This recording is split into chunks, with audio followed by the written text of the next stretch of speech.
1996. Le directeur adjoint du SAMU de Cayenne, Gérald Eggman, part en mission héliportée pour le sud de la Guyane.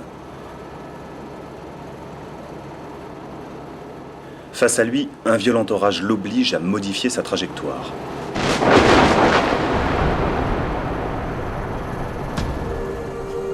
Et là, il survole l'incroyable. Un lac jusque-là inconnu.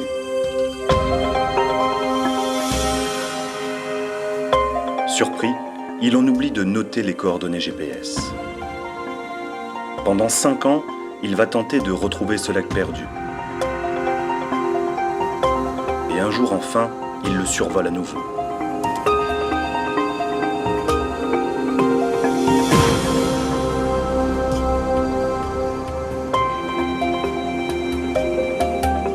Cette fois, il en note les coordonnées et quelques mois plus tard, 15 hommes partiront à la découverte de ce lac inconnu.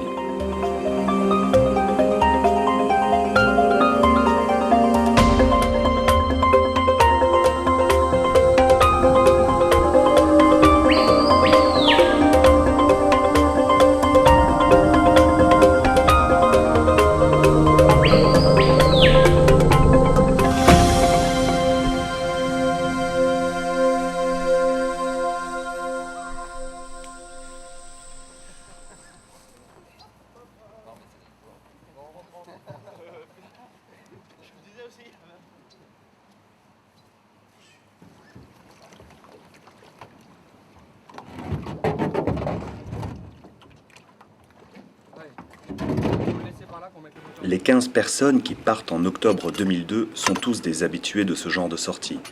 Membres de l'association Alabama, ils ont à leur actif plusieurs expéditions en forêt profonde. Mais cette fois, l'enjeu scientifique est de taille. Il n'existait à ce jour aucun lac naturel de ce type en Guyane.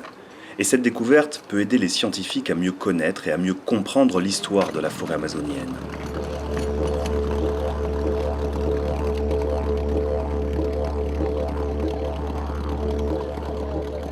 Car qui dit lac, dit dépôt sédimentaire. Grâce à l'analyse des sédiments, on peut aujourd'hui remonter dans le temps. Et les scientifiques pourront peut-être vérifier une hypothèse, prouver que cette forêt n'est pas aussi vieille qu'on l'imagine. Et bien sûr, ce qui intéresse Éric Pellet, chef de cette expédition, c'est aussi la dimension mythologique de cette découverte. C'est un site qui est assez unique en Guyane française, voire même en Amazonie. Il y a très peu de lacs recensés. Maintenant, autour de ce lac, bien sûr, il y a toute la légende des conquistadors, de l'Eldorado, par rapport au mythe amérindien de la cité de Manoa et du lac Parimé.